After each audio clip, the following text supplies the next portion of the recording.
The Cold War has been over for more than 30 years, but despite some rather dubious claims to the contrary, history has certainly not ended.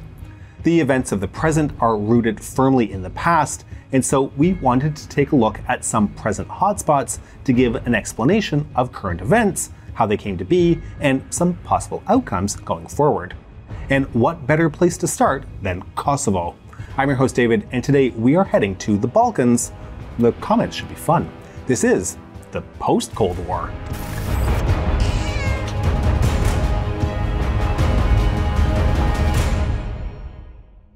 Hi everybody.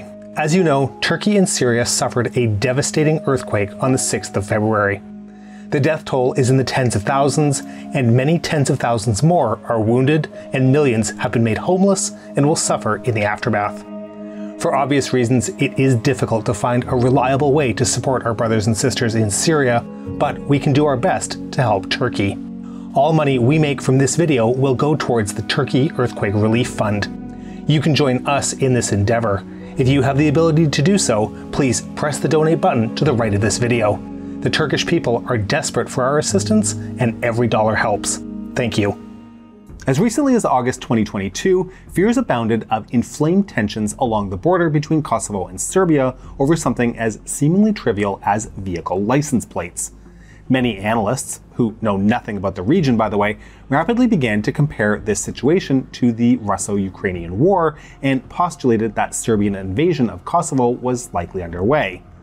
As we know, these wild claims ended up being unfounded, but we did see tensions escalate again in November 2022, with demonstrations being held in the Serb-populated northern regions of Kosovo and the closing in December of 2022 of the road passes on the Kosovo side of the border. Now, the history of Kosovo and Serbia and the future of the region raise interesting questions about statehood and secession, as well as the Balkans in general. The internal politics of Serbia and Kosovo are, as you would expect, unique, but also run quite deep, well beyond the many stereotypical headlines. So how did we get to the current status quo, and what does the possible future between Kosovo and Serbia look like? So before we start, I'm going to give some disclaimers. This is not a Balkan meme channel. While many stereotypes persist about both Albanians and Serbians, the history of the region is rife with conflict, which has resulted in thousands of refugees and dead. This includes both Serbs and Albanians, so we will avoid getting into football-style arguments about who is right or wrong. We also want to avoid orientalizing or otherizing the Balkans as a mystical land of eternal conflict. That would be giving the ultranationalists too much historical credit which they just don't deserve.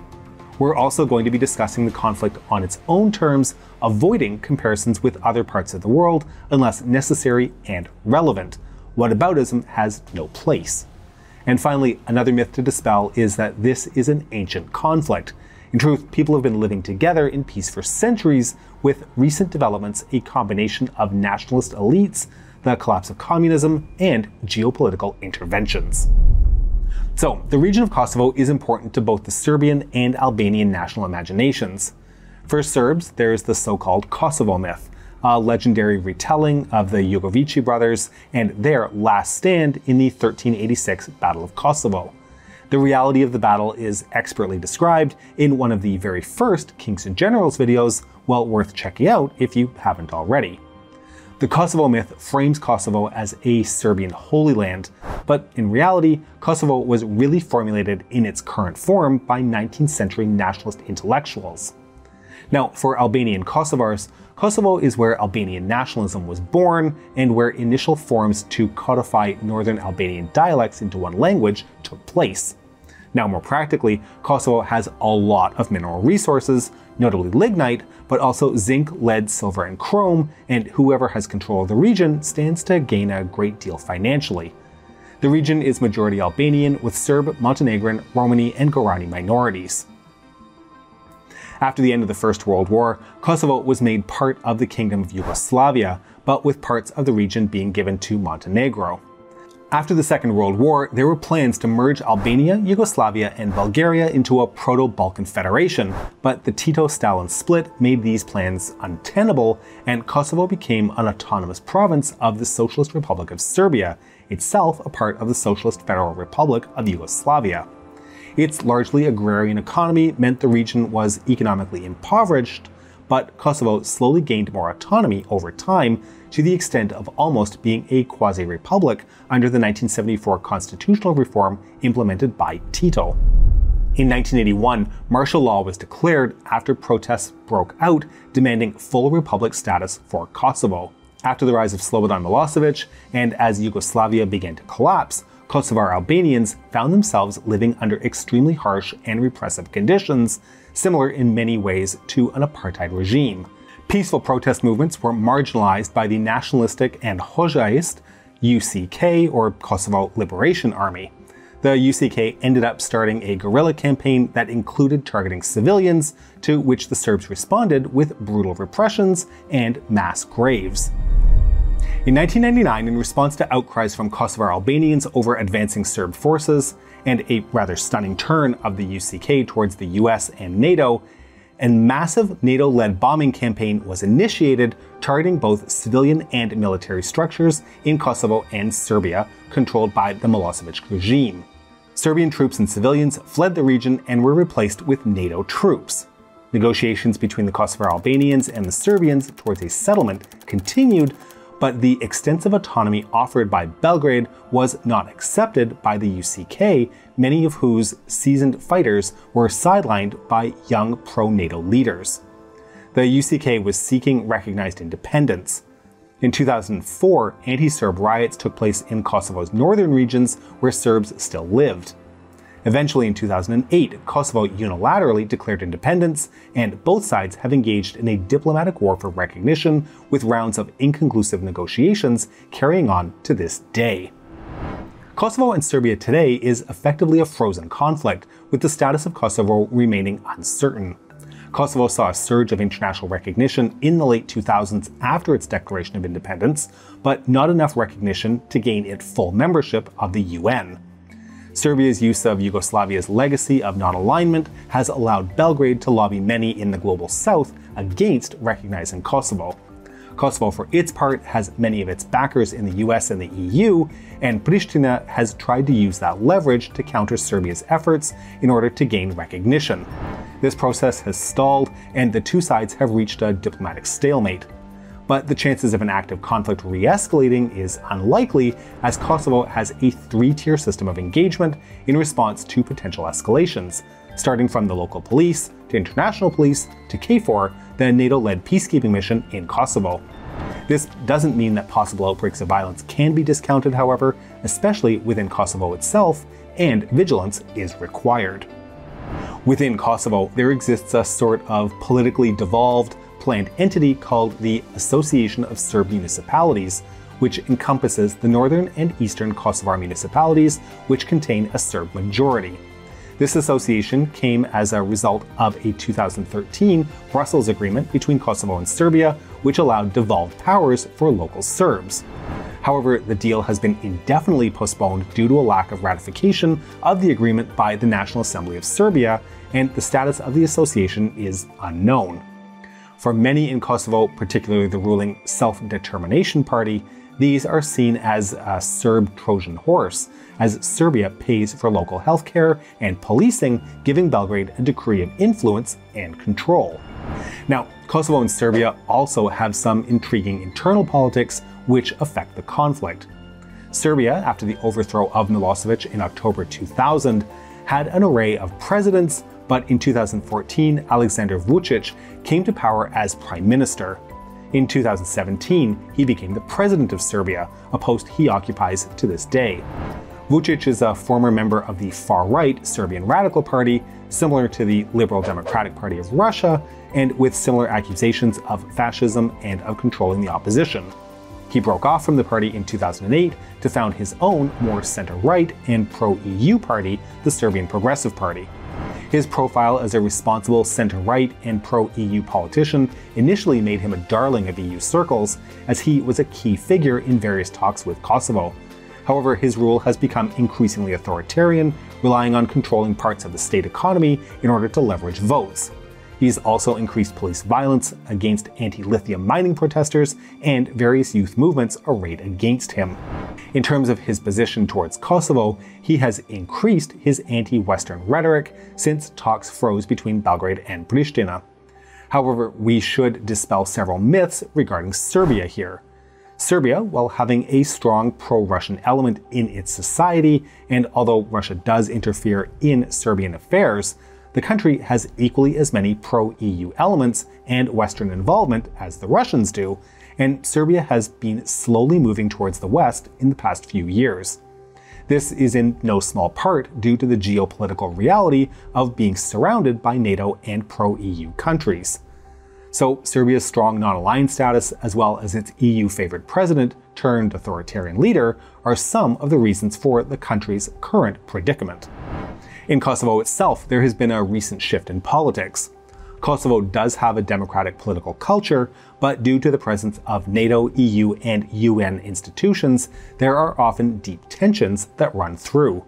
Those familiar with Turkish politics can make analogies to Turkey and Northern Cyprus, a protectorate with internal democratic dynamics. Various political forces exist in Kosovo, with many of the old guard UCK members becoming increasingly sidelined, like Hashim Thaçi, who was the previous president of Kosovo and who has been indicted on war crimes after his resignation in 2020. The current president of Kosovo is Albin Kurti, a man who was a political prisoner under Milosevic and who threw tear gas in parliament in 2018. He and his party are purporting to be anti-corruption against the UCK establishment, as well as promoting a developmental state rhetoric in solidarity with the Global South. This includes rallying against many of the unelected institutions in Kosovo, those run by the UN and EU. In reality, Kurti toned down the rhetoric from August 2022 under directions from the US Embassy in Pristina and has done little to alleviate corruption in Kosovo. Private prisons for refugees from other European nations exist in Kosovo, and there are high levels of trafficking in the region. What Kurti has done is ramp up nationalistic rhetoric against Serbs within Kosovo, though remaining short of instigating an active conflict. Kurti also stands against any compromises with Serbia, such as a potential land swap of northern Kosovo, where many Serbs live, and southern Serbia, where many Albanians live. This was something initially discussed between Thaçi and Vučić. Kurti has also mentioned the possibility of a union with Albania, but this is likely more of a bargaining chip rather than a serious consideration. As we can see, the dispute is currently at a standstill due to nationalist sentiment, a lack of civil society engagement, and the backing of various geopolitical actors. So, what is the future of Serbia and Kosovo? Well, barring some utopian solution of a Balkan federation stretching from the Alps to Diyarbakir, nationalist intransigence may ensure that the conflict remains frozen for years to come. What may change is Serbia's slow move towards the west. The Serbian military has conducted many more drills with NATO than it has with Russia in recent years. However, much like in Turkey, this would require demonstrations that there are realistic chances of Serbia being treated as a respected partner. There are decades of prejudices on both sides to overcome, after all. Vučić, for his part, may end up abandoning the Russo-Serbian friendship in order to survive, but it doesn't have to mean an alignment to the EU and the West. Serbia can also fall back to closer relations with China, with whom they have been cultivating good relations, and whose One China policy is close to Serbia's official view of Kosovo. If he feels like he might lose power, Vučić can easily fall back on nationalism to survive, abandoning Western aspirations. In Kosovo, Kurti is popular for the time being, and his anti-establishment rhetoric, combined with greater Albanian nationalism, has proven very useful for his political survival and even resurgence after being booted from his post in 2019. But he has very little leeway, with only nationalism as his outlet. However, should either side's rhetoric get out of hand, as the November 2022 demonstrations in Mitrovica have shown, the risk of accidentally stumbling into warfare significantly increases. Given the heavy militarization of the region, supposedly a deterrent, this could light a fuse that can't be stopped. So, what do possible scenarios look like going forward? Well, a return of Kosovo to Serbia is the most unlikely option. Given the physical presence of KFOR, as well as the presence of over 2 million Kosovar Albanians, such an event is highly unlikely outside of the results of open warfare and would be extremely brutal for all involved, no matter the outcome. This is understood by most of the players involved, other than perhaps the ultra-nationalists from both the Albanian and the Serbian sides. These are the extremes who may yet get out of hand if a potential solution is presented that they dislike. Proposals for a Cyprus-style federation of Kosovar Serbs often falls on deaf ears, and Kurti's party is strongly opposed to any such parallel social structures.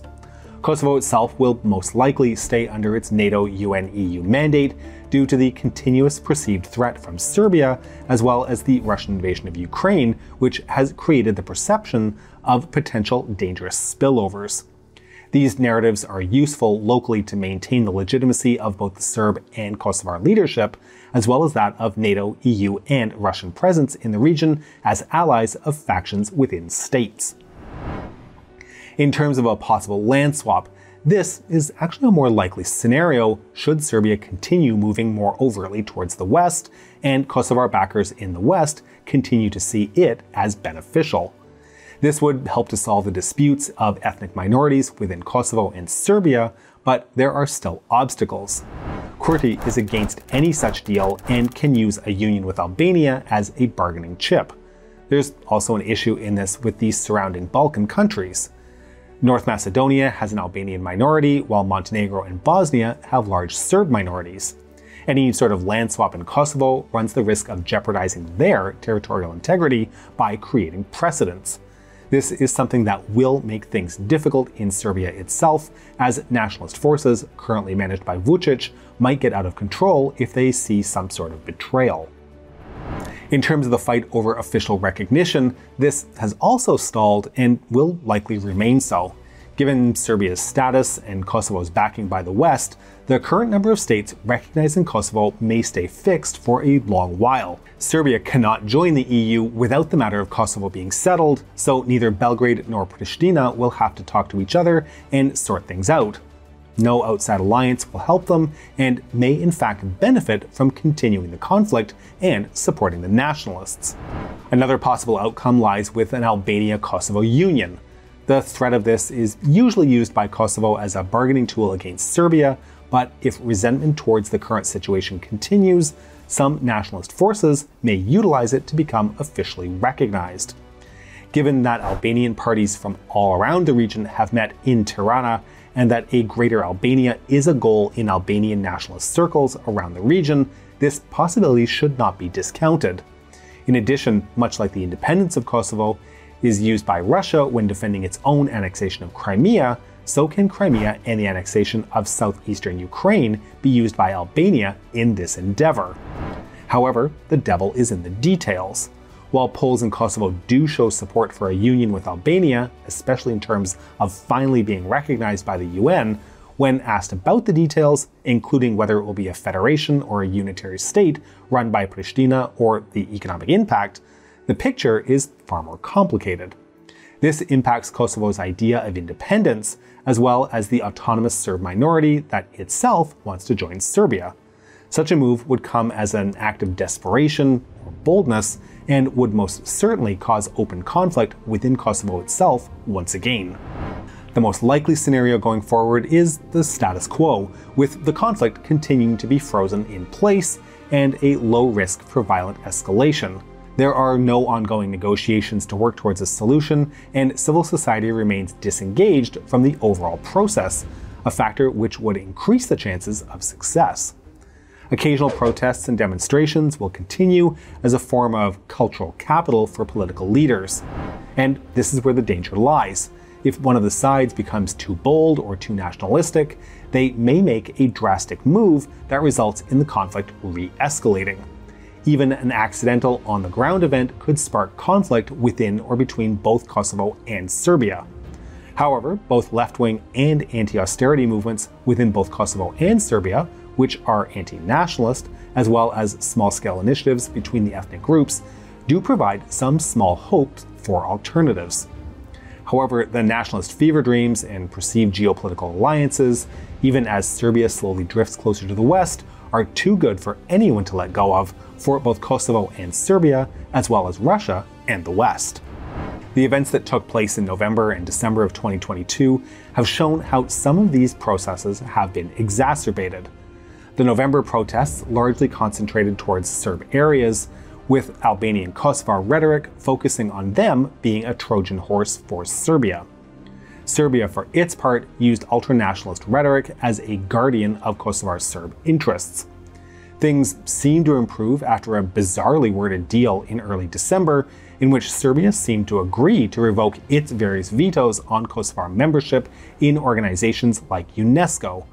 This led to further protests breaking out, however, resulting in Kosovo closing down its border crossings, while Serbia backtracked and placed its forces on a higher level of combat readiness. Serbia is more armed than it was in 2004, when anti-Serb riots occurred in Kosovo. However, the presence of NATO-led KFOR troops provides a degree of security, and Kosovo is still not willing to negotiate on the autonomy of Serbs within Kosovo or even discuss land swaps. Consider that Kosovo's security structures are still formed and managed at the police level, a local level not at the KFOR level. It's likely that this is an attempt on both sides to maintain their nationalist credentials on minor topics like car signs, a petty squabble if there ever was one. While Kosovo has claimed that Russia is behind stoking these tensions, Moscow appears too preoccupied with the invasion of Ukraine to have initiated any major overtures. Moscow's support has been of rhetoric rather than action. Serbia may see a particularly harsh crackdown as a provocation, which could lead to an attack, but this will be a high bar and only a realistic one if there is a military vacuum in Kosovo, one that is unlikely to occur anytime soon. It's more likely that Kosovo will continue to try to slowly isolate the Kosovar Serb community, while Serbia will try to gain further influence in Kosovo via overtures or even an attempt at joining local security forces. This is further corroborated by a quick agreement to save face, which agreed to a resumption of talks. And of course, possible non-sanctioned actions by either side may also inflame tensions. As it stands, the risk remains if protests and subsequent crackdowns get out of hand. Both Kosovo and Serbia will use this situation to strengthen their positions in negotiations and to deflect from their own crisis of legitimacy. The increasingly militant rhetoric, however, is a fine line to walk, and if it was to get out of hand and extend beyond mere rhetoric, that is where the true danger lies, including a situation where more militant forces use that rhetoric to try and outmaneuver less hawkish forces on the same side.